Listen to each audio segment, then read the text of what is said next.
नमस्कार साथियों, स्वागत है आप सभी का आपके अपने YouTube channel ASB biology classes में, जहां पर आपको पढ़ाया जाता है NCERT line by line concept से लेकर के क्लियरिटी तक।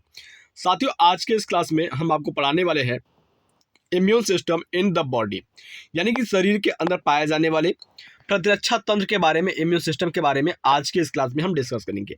साथ ही साथ आज के इस क्लास में हम लिम्फाइड ऑर्गन क्या होता है, या फिर हम बात करते हैं लिम्फेटिक सिस्टम। लिम्फेटिक सिस्टम क्या होता है, इसके बारे में बात करेंगे। साथ ही साथ हम आपको बताएंगे कि थाइमस जो ग्लैंड होती है वो कहाँ पाया जाता है, इसका काम क्या होता है, और इस लिम्फेटिक सिस्टम में कौन कौन से ऑर्गन शामिल होते हैं। इन सारी चीज़ों के बारे में हम बात करेंगे।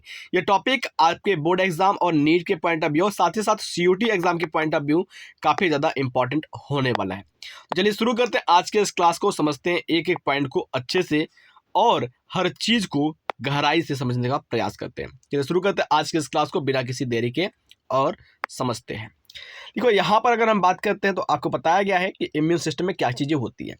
तो human immune system consist a lymphoid organ, tissue, cell and soluble molecule like antibody. कहने का मतलब ये है कि जो ह्यूमन का इम्यून सिस्टम होता है, मैं यहाँ पर लिख रहा हूँ, तो इम्यून सिस्टम की बात करते हैं, इम्यून सिस्टम की बात करते हैं तो इम्यून सिस्टम में क्या चीज़ें होती हैं।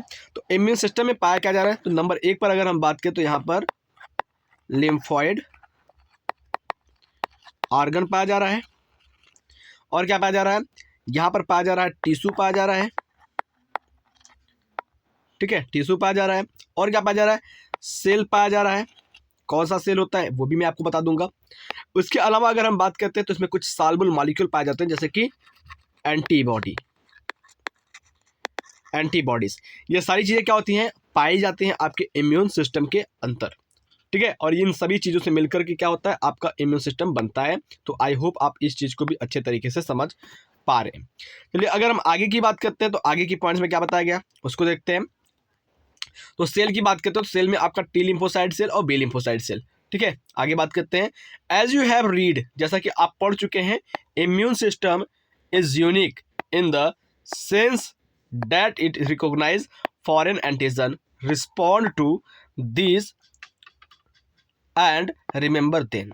यानी कि अगर हम बात करते हैं, जैसा कि आप सभी जानते हैं, आप सभी पढ़ चुके हैं कि जो आपकी इम्यून सिस्टम होती है वो एक स्पेशल टाइप की सिस्टम होती है और इसके पास कैपेसिटी होती है फॉरेन पार्टिकल या फॉरेन एंटीजन को पहचानने की। अब अगर हम बात करते हैं यहाँ पर फॉरेन एंटीजन की, ठीक है, रिकॉग्नाइज फॉरेन एंटीजन की बात करते हैं तो फॉरेन एंटीजन में क्या आता है, यहाँ पर देखिए, फॉरेन एंटीजन की बात करते हैं तो यहाँ पर लिख सकते हैं हम disease causing organism, disease causing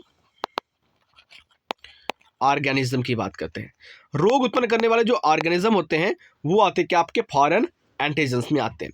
तो जो हमारा इम्यून सिस्टम होता है वो उसको पहचान सकता है, उनकी पहचानने की क्षमता इसकी होती है। तो आई होप आप इस चीज़ को समझ पा रहे होंगे। आगे अगर हम बात करते हैं बेटा, तो आगे क्या बताया जा रहा है उसको समझिए। तो हमारा जो इम्यून सिस्टम होता है वो फॉरेन पार्टिकल को पहचानता है और पहचानने के बाद क्या करता है, उनके अगेंस्ट लड़ाई करता है और दूसरी बार उनको याद करके भी रखता है कि फिर कभी अगर उनसे मुलाकात हुई तो उनको भी वो निपटा देगा, मार देगा। आगे बात करते हैं तो क्या लिखा हुआ है कि the immune system also play an important role in allergy reaction. जो हमारा इम्यून सिस्टम होता है वो बहुत बड़ा रोल प्ले करता है, बहुत महत्वपूर्ण रोल प्ले करता है, किसमें, एलर्जी में, एलर्जिक रिएक्शन में करता है, ऑटो इम्यून डिजीज में करता है, एंड ऑर्गन ट्रांसप्लांटेशन। यानी कि ऑर्गन ट्रांसप्लांटेशन की बात करते हैं तो ऑर्गन ट्रांसप्लांटेशन का मतलब क्या होता है, तो किसी इंसान का जो ऑर्गन होता है, जैसे कि हम बात करते हैं लीवर, किडनी, इन सभी को ट्रांसप्लांट करने के लिए, आँख, इन सभी को ट्रांसप्लांट करने में क्या करता है, जो ह्यूमन का इम्यून सिस्टम होता है वो क्या करता है, बहुत बड़ा रोल प्ले करता है। तो आई होप आप इस चीज़ को अच्छे तरीके से समझ पा रहे होंगे।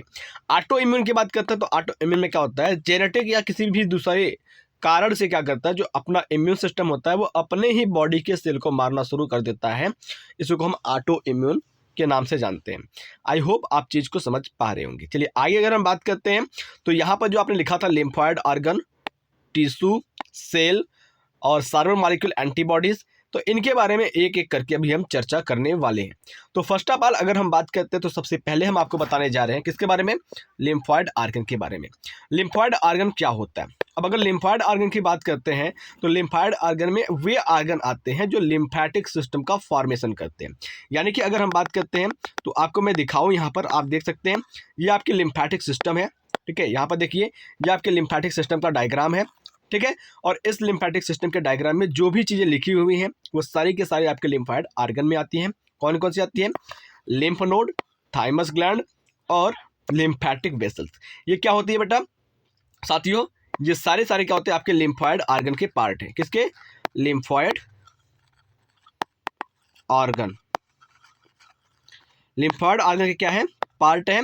और अगर हम बात करते हैं तो इनके बारे में ही आपको क्या करना है? पढ़ना है। यहाँ पर लिखा हुआ कुछ चीज़ें और कुछ चीज़ें पिछले पन्ने पर लिखा हुआ है, तो वहाँ पर चलते हैं और एक तरफ से आपको पढ़ते हैं। अब देखो बेटा, अगर हम बात करते हैं इस डायग्राम के इंपॉर्टेंस की, तो ये डायग्राम आपके बोर्ड एग्जाम के लिए अगर हम बात करते हैं तो काफ़ी ज़्यादा इंपॉर्टेंट है। तो आप यहाँ पर जितना भी चाहे उतना स्टार लगा लीजिए, क्योंकि ये डायग्राम इस बार आपकी परीक्षा में पूछा जाने वाला है। चलिए आगे बात करते हैं।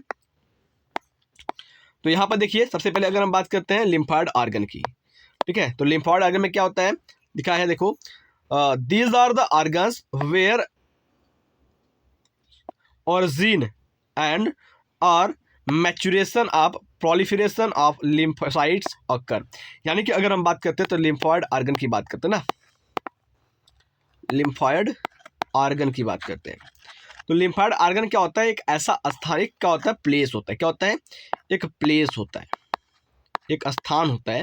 और इस स्थान पे क्या होता है? तो इस स्थान पर आपकी चीज़ें होती है। कौन कौन सी चीज़ें होती हैं? तो पहला होता है आपका ओरिजिन, ओरिजिन, मैचुरेशन और प्रोलिफरेशन।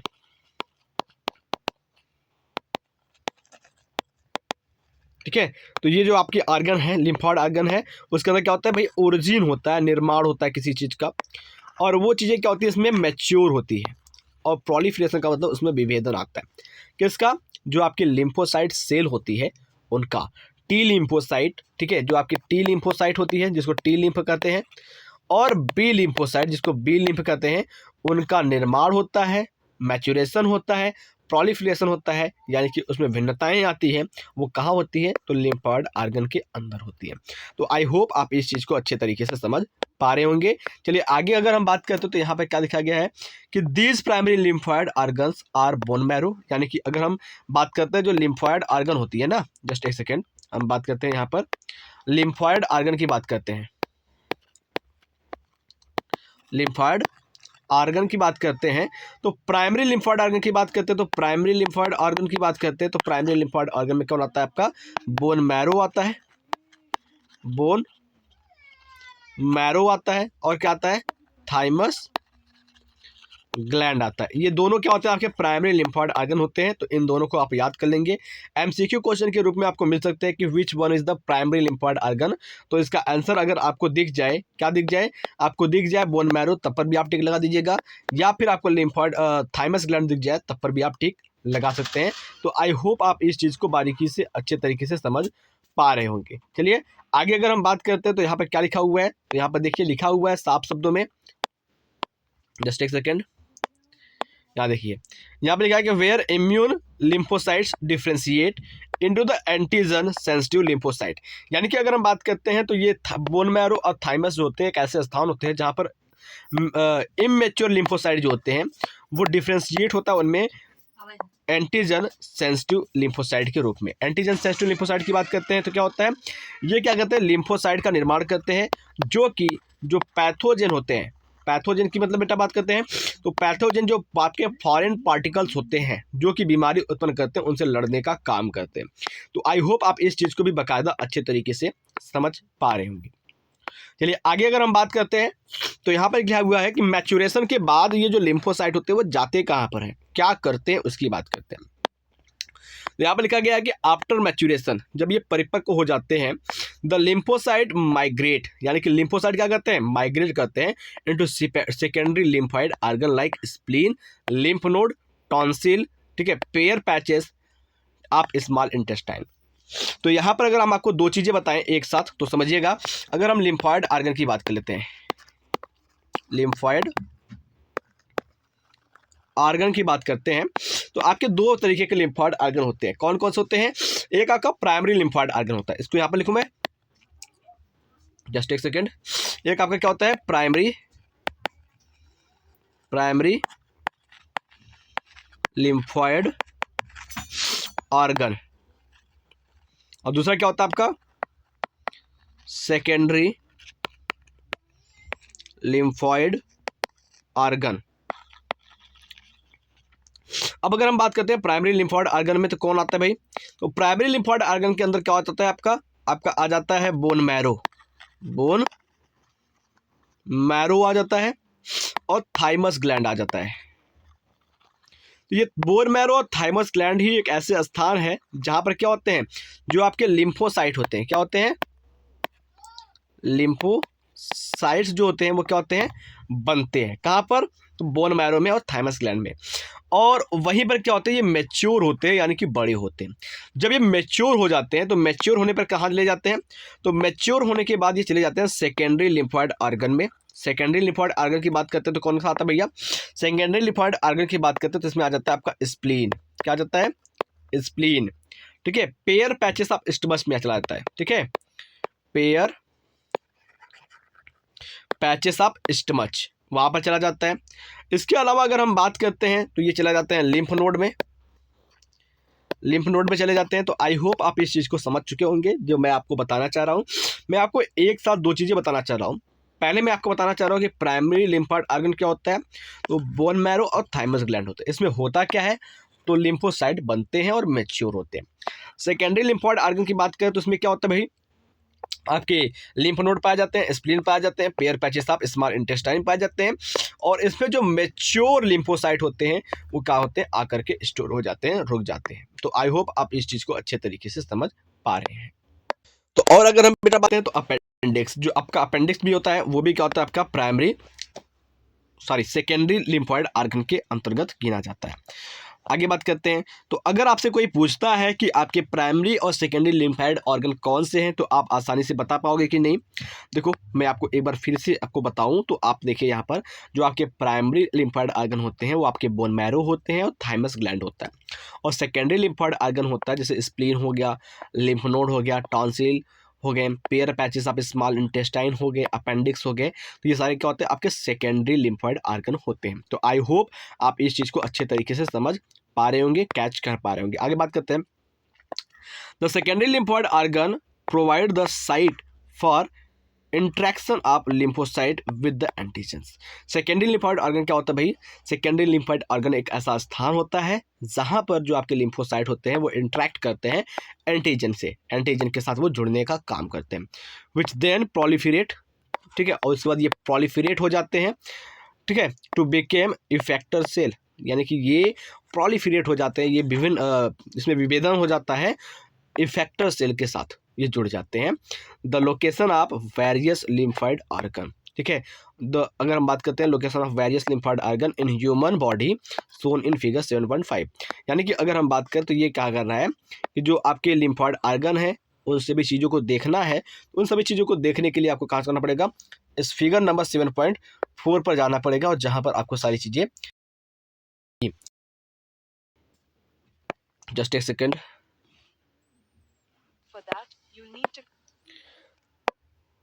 हाँ आगे देखते हैं। तो यहाँ पर देखेंगे तो ये आपका क्या हुआ? ये आपका एक लिम्फेटिक सिस्टम है। ठीक है, ये क्या है? आपके लिम्फेटिक सिस्टम है। जस्ट एक सेकेंड बेटा, ये आपका लिम्फेटिक सिस्टम है, लिम्फेटिक सिस्टम है। तो इस लिम्फेटिक सिस्टम में जो इस तरीके की बनी हुई है पूरी ब्रांच के जैसी जो बनी हुई है, ये आपका क्या है? लिम्फ वेसल्स है।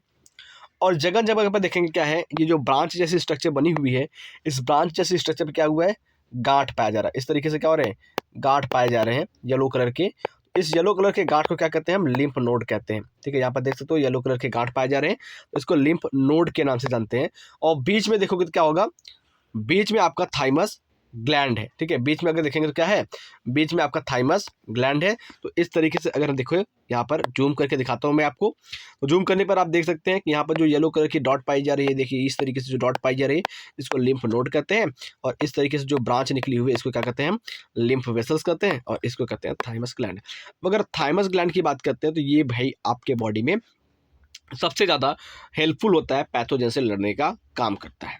तो आई होप आप इस चीज़ को अच्छे तरीके से समझ गए होंगे। चलिए आगे अगर हम बात करते हैं तो यहाँ पर लिखा हुआ कि द बोन मैरो, ठीक है, एनसीईआरटी की लाइन पर चलते हैं तो लिखा हुआ है क्या, the bone marrow is the main lymphoid organ, यानी कि बोन मैरो क्या होता है, आपका मेन लिम्फॉइड ऑर्गन होता है। क्यों भैया, क्योंकि इसी के अंदर सारी फॉर्मेशन होती है, सारी चीज़ें बनती है। देखो the bone marrow is the main lymphoid organ where all blood cells, all blood cells का मतलब भैया जो भी जो आपके आरबीसी होते हैं, डब्ल्यूबीसी होते हैं, प्लेटलेट होता है, ये सारी चीज़ें क्या होती है, इसी बोन मैरो के अंदर ही बनती है। तो आई होप आप इस चीज़ को भी अच्छे तरीके से समझ पा रहे होंगे। चलिए आगे बात करते हैं। इंक्लूडिंग लिम्फोसाइट्स आर प्रोड्यूस, ठीक है, तो जितने भी ब्लड सेल्स होते हैं वो, और लिम्फोसाइट भी क्या होती है, इसी में प्रोड्यूस होती है। The thymus is a lobed organ located near the heart, ठीक है, and beneath the breast bone, ठीक है। अगर हम बात करते हैं जो थाइमस ग्लैंड होता है वो भी क्या होता है, आपका एक ऑर्गन होता है, और वो कहाँ होता है भैया, वो पाया जाता है आपके हार्ट के पास पाया जाता है, ठीक है, हार्ट के पास पाया जाता है, लेकिन जो आपके सीने की हड्डी होती है, पसली होती है, उसके जस्ट नीचे पाया जाता है। The thymus is quite large at the time of birth, ठीक है। अगर थाइमस ग्लैंड की बात करते हैं तो सबसे बड़ी विशेषता की अगर बात करते हैं तो थाइमस ग्लैंड क्या होता है भैया, ये जन्म के समय क्या होता है, बड़े आकार का होता है, but keep reducing in size with the age, and by the time of puberty each attend it reduce to as very small size. कहने का मतलब ये होता है कि जो थाइमस होता है ना, अगर हम थाइमस की बात करते हैं, जब कोई बच्चा पैदा होता है, यानी कि बर्थ से बात करते हैं, जन्म से बात करते हैं, तो जन्म के टाइम क्या होता है, थाइमस ग्लैंड का आकार बड़ा होता है, ठीक है, थाइमस ग्लैंड का क्या होता है, बड़ा होता है। जैसे जैसे प्यूबर्टी की ओर जाते हैं, जैसे जैसे क्या होते हैं, प्यूबर्टी की ओर जाते हैं, तो प्यूबर्टी की ओर जाने पर क्या होता है, जो थाइमस ग्लैंड की साइज होती है ना, वो साइज डिक्रीज होना शुरू हो जाती है, यानी कि वो छोटी होना शुरू हो जाती है, ठीक है। और एकदम से परिपक्व अवस्था पे बात करते हैं तो थाइमस ग्लैंड बहुत ज़्यादा छोटी ही बचती है। तो इस चीज़ को आप अपने जहन में, अपने दिमाग में घर कर लो। आगे बात करते हैं तो both bone marrow and thymus provide micro environment, यानी कि अगर हम बात करते हैं जो थाइमस ग्लैंड होते हैं, थाइमस ग्रंथि होती है वो, थाइमस ग्लैंड जो होता है वो, और बोन मैरो जो होता है वो माइक्रो एनवायरनमेंट, बहुत छोटा एनवायरनमेंट प्रदान करते हैं for the development and maturation of T lymphocyte. यानी कि अगर हम बात करते हैं जो आपका बोन मैरो होता है, थाइमस ग्लैंड होता है, वो क्या करते हैं, टी लिम्फोसाइट के मैच्योरेशन के लिए क्या करते हैं, इन्वायरमेंट देते हैं। The spleen is the large, ठीक है, बीन शेप्ड ऑर्गन। अगर हम स्प्लीन की बात करते हैं तो स्प्लीन क्या होता है, इस तरीके का बीन शेप्ड, ठीक है, जो आपकी बीन होती है, बीन मतलब जो आपकी सेम होती है ना, सेम के बीच की आकार की क्या होती है, एक बड़ी ऑर्गन होती है, ठीक है। इस तरीके से बीन शेप क्या होती है, स्प्लीन होती है। तो आई होप आप इस चीज़ को भी अच्छे तरीके से समझ पा रहे होंगे। और अगर हम बोन मैरो की बात करते हैं तो बोन मैरो को आप इस तरीके से देख लीजिए, तो इस तरीके से आपका क्या होता है, बोन मैरो होता है, ठीक है। और यहाँ पर देखेंगे तो थोड़ी इस तरीके से कटा होगा, और यहीं पे क्या होता है, आपका जो ब्लड सेल्स होते हैं, लिम्फोसाइट होते हैं, वो बनते हैं। और थाइमस ग्लैंड को आप देख लीजिए, इस तरीके का होता है, ये थाइमस ग्लैंड हो गया। तो आई होप आप इस चीज़ को अच्छे तरीके से समझ पा रहे होंगे। चलिए आगे की बात करते हैं। तो यहाँ पर क्या कर रहा है, देखिए क्या लिखा हुआ है कि the spleen is a large bean shaped organ. जो स्प्लीन होता है क्या होता है, बड़े बीन शेप का ऑर्गन होता है, ठीक है। It mainly contain lymphocyte and phagocytes, ठीक है, यानी कि ये मुख्य रूप से लिम्फोसाइट को और फाइगोसाइट्स को क्या करता है, कंटेन करके रखता है। लिम्फोसाइट आपको पता है कि जो लिम्फॉइड ऑर्गन से निकलते हैं। फाइगोसाइट्स की बात करते हैं तो ये जो भक्षकाणु होते हैं, जो खाने का काम करते हैं, उनको इकट्ठा करके रखता है। It act as the filter of the blood by trapping blood borne microorganism. यानी कि अगर हम बात करते हैं तो जो आपके ब्लड होते हैं वो क्या होते हैं, इसमें फिल्टर होने के लिए जाते हैं। कब फिल्टर होते हैं, जो आपका ब्लड होता है वो माइक्रो ऑर्गेनिज्म को जो ट्रैप करके रखता है, तो वहाँ पर ले जाता है, तो ब्लड तो मरता ही है, लेकिन उसके साथ जो माइक्रो ऑर्गेनिज्म होते हैं वो भी मर जाते हैं। फाइगोसाइटोसिस जो होता है उसको खा जाता है। Spleen also has large reservoir of erythrocyte, यानी कि स्प्लीन जो होता है वो एक बहुत बड़ा रिजर्वायर, बहुत बड़ा टंकी के जैसा होता है एरिथ्रोसाइट्स के लिए। The lymph nodes are small solid structure located at different points along the lymphatic system, यानी कि लिम्फ नोड की बात करते हैं तो ये क्या होते हैं, बहुत सॉलिड और स्मॉल स्ट्रक्चर होते हैं जो क्या होते हैं, अलग अलग पॉइंट्स में प्रेजेंट होते हैं लिम्फेटिक सिस्टम में। ठीक है, आगे बात करते हैं। यहाँ पे क्या करें कि lymph node serve the trap and trap the microorganism, यानी कि जो लिम्फ नोड होते हैं वो हेल्प करते हैं माइक्रो ऑर्गेनिज्म को ट्रैप करने के लिए, और अदर एंटीजेंस या दूसरे एंटीजेंस को which happen to get into the lymph and tissue fluid, जो कि क्या होते हैं लिम्फ और टिश्यू फ्लूइड में लेकर के चले जाते हैं। Antigen trapped in the lymph nodes are responsible for the activation of lymphocytes present there at the cause of immune response. ठीक है, जो एंटीजेंस होते हैं वो लिम्फ नोड के द्वारा ट्रैप्ड कर लिए जाते हैं और जो जिम्मेदार होते हैं लिम्फोसाइट्स के एक्टिवेशन के लिए, जो कि प्रेजेंट होते हैं और इम्यून सिस्टम को रिस्पॉन्स करते हैं। तो आई होप आप इस चीज़ को भी अच्छे तरीके से समझ पाए होंगे। आगे बात करते हैं, देयर इज लिम्फॉइड टिश्यू। अगर हम बात करते हैं लिम्फॉइड टिश्यू की, also located within the lining of the major tracts, यानी कि अगर हम बात करते हैं जो लिम्फॉइड टिश्यू होता है वो कहाँ पर पाया जाता है, तो लिम्फॉइड टिश्यू आपके रेस्पिरेटरी ऑर्गन में पाए जाते हैं, डाइजेस्टिव सिस्टम में पाया जाता है, यूरोजेनिटल ट्रैक्ट में पाया जाता है। ठीक है, और इसको क्या कहते हैं, म्यूकोसा एसोसिएटेड लिम्फॉइड टिश्यू। ठीक है, AMLT के नाम से जानते हैं, जो आपके लिम्फॉइड टिश्यू होते हैं उसको क्या कहते हैं, म्यूकोसा एसोसिएटेड लिम्फॉइड टिश्यू कहते हैं। It constitute about 50% of the lymphoid tissue in the human body, यानी कि अगर हम बात करते हैं तो ह्यूमन बॉडी के अंदर 50% क्या होते हैं, लिम्फॉइड टिश्यू पाए जाते हैं। तो आई होप आप इस चीज़ को भी बाकायदा अच्छे तरीके से समझ पा रहे होंगे। तो नेक्स्ट क्लास में हम बेटा बात करेंगे एड्स के बारे में, एड्स क्या होता है। फिर उसके बाद अगर हम बात करते हैं तो एड्स के लाइफ साइकिल की बात करेंगे, यानी कि HIV के लाइफ साइकिल की बात करेंगे। फिर उसके बाद अगर हम बात करते हैं तो कैंसर के बारे में बात करेंगे, और साथ ही साथ अगर हम बात करते हैं तो 2 क्लास में हम कवर करने वाले हैं, मतलब एक क्लास में हम आपको पढ़ाएंगे एड्स और कैंसर के बारे में, फिर दूसरे क्लास में आपको पढ़ाएंगे ड्रग्स एंड अल्कोहल अब्यूज़ के बारे में, और इसके बाद आपका क्या हो जाएगा, चैप्टर समाप्त हो जाएगा। तो आई होप आप इस चीज़ को अच्छे तरीके से समझ पा रहे होंगे। चलिए मिलते हैं आपसे अगली क्लास में, तब तक के लिए जय हिंद, जय भारत। बने रहिए हमारे साथ बायोलॉजी पढ़ने के लिए, और अगर क्लास अच्छा लगा है तो ज़रूर सब्सक्राइब कीजिएगा चैनल को, और क्लास को लाइक करके अपने दोस्तों के साथ ज़रूर भेजिएगा, क्योंकि आपकी एक लाइक एक शेयर हमारे मोटिवेशन को बढ़ाती है, जिससे मैं आपको वीडियो बनाने के लिए, आपको पढ़ाने के लिए तैयार रहता हूँ।